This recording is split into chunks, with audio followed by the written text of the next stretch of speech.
numbers. This Oral Roberts squad, they've won 3 of their last 4 coming in, and they've got a lot of weapons, and they're going to throw a lot of different looks at you on both ends of the floor. She was great in JUCO at Butte College in California, averaged 20 and 10. Larkins spin inside, hits the first with the left. Well, and that's what she's going to do. They're going to use those high ball screens. They're going to put the ball in their hands.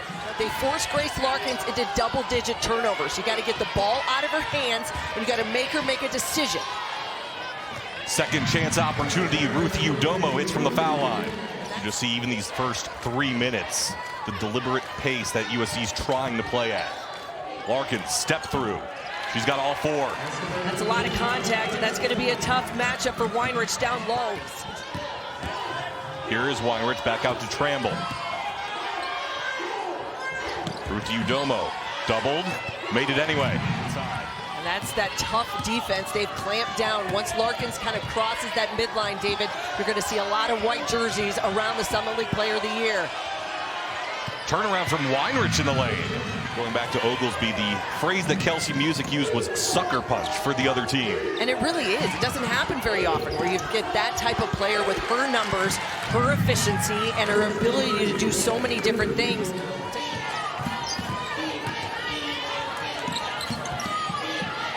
Larkins working off a screen, driving down the lane, puts it in with the left. You can't give her those clear penetration lanes. Weinrich down low, Talea Jones, pretty fine. And I think all of these players on the floor for Oral Roberts, they understand it, they know, and they read each other well. Finally, an outside shot goes down for South Dakota. It's Grace Larkins. Who else? Down low, Larkins alone for 2. She set a tough back screen on Makaira Trammell, and it was quite a collision. Trammell got sidestepped, and Grace Larkin able to cut and get open. Those are the possessions you need. Gentry Baldwin off the bench for 3. You've got to be able to have that 3 ball against this ORUD. Adara Groman, the latest not to hit from the outside for USD. Talea Jones at the other end with the left. Udomo in the lane. She's so effective, and keep in mind, she spent time playing a guard position. Weinrich down low for Oglesby. Fadeaway's rejected by Duffney. We'll get a foul on Oglesby for the leg tie-up on the way down. And again, forcing Grace Larkins to have to give the ball up, and shooters have not knocked him down. Duffney with their second block off that 3 from Tramble. Duffney up top. Shot clock winding down. Duffney with the left, the first non-Grace Larkins points. USC now 1 of 12 from the outside. Weinrich kept her pivot foot and put it in. What Tough a move. shot right there. Get cover on that rim from behind the arc for USD on this end of the floor. Weinrich again. She's got that nice little fadeaway. She's used that pivot foot, and she's allowed the defense to overcommit from behind the 3-point line. Hempy. Finally, one goes down for Alexi Hempy. She had missed her first 4 from the outside.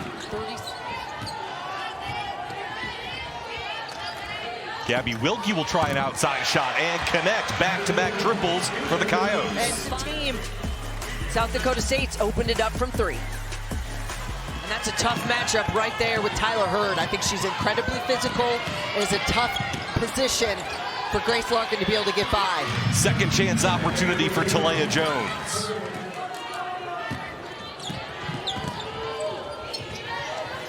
Hempy to a cutting Carly Duffney for 2. One of the few times we've seen someone else other than Grace Larkin make that curl cut and get deep into the ORU defense. Jones got doubled off to Weinrich, back to Jones. She spots up and cans the triple. Keep in mind, Oral Roberts played the majority of that second quarter without Jaylee Oglesby after she picked up 2 fouls. Larkins, the step through. First points of the second half for Grace Larkins, and it's exactly what Carrie told Jay at halftime. She's going to have chances where she can give it up, especially off penetration, but you do not want to become one-dimensional. Ruthie Udomo, the offensive rebound. Weinrich again, that is now her. This team's second in Summit League games in offensive rebounds, so they want to crash the glass and get second chances. They were plus 21 combined in the 2 regular season matchups. Larson gets inside again. It's another O board. Shot clock will not reset, so now you are under 10. Makaira Tramble on the drive.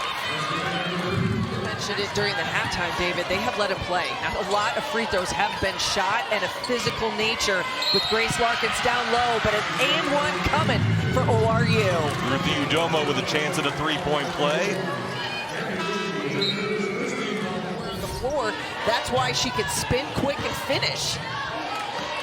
In the corner, this is Coral Mason for three. Robinson pushing the pace. Look at that cut by Oglesby. She'll have a chance at a three-point play. And back-to-back fantastic feeds from number 23, the sophomore Emily Robinson. First it was Udomo in the half court, and now you see Talea Jones right there in her face.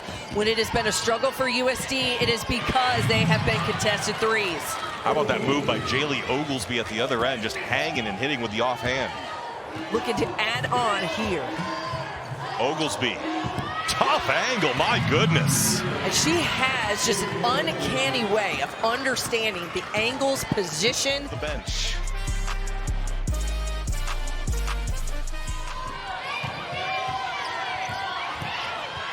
Oglesby again. She's hit back to back to back now. Herself, but she is a difference maker. She leads this team in assists. She's got the ability to score, and she runs this offense out front. Here is Tramble with the rock. Over to Oglesby. She's been on fire in this third quarter. Here in the third quarter. Gentry Baldwin blocked by Kiefer. This has not been a lot of others in the supporting cast.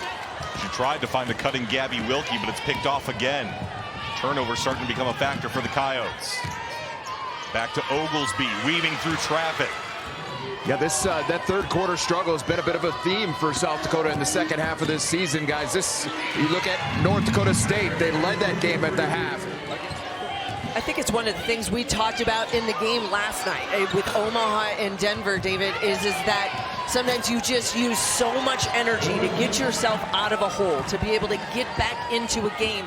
We discussed it earlier in terms of the fatigue factor. Just not a lot of whistles in this game, and that benefits Oral Roberts because they're used to playing at such a faster pace. That's what they want to do. They want to get out and go. So they are trained for this. Their practices run fast. They do a ton of conditioning. They've got players. Can't hit from inside. Get this, Missy. Each side has hit 3 triples. Oral Roberts has taken 8 threes. They're 3 of 8. As Tramble launches one there, USD 3 of 23. Talea Jones inside, second chance opportunity. So when you do that, it makes all the difference. Larkins to the bucket again. She has all of USD's points in the second half. A place where she was comfortable. You can really see how she has set in and found her rhythm in this ORU system. Alexi Hempy hits the 3. She is 2 of 8 from outside now. Inside, outside, Oglesby pulls up, puts it in. Mid-range jumper, she's got 4 fouls, but they're going to continue to run bodies and be able to use some different people in different positions here late into this fourth. Give and go between Carson and Hempy.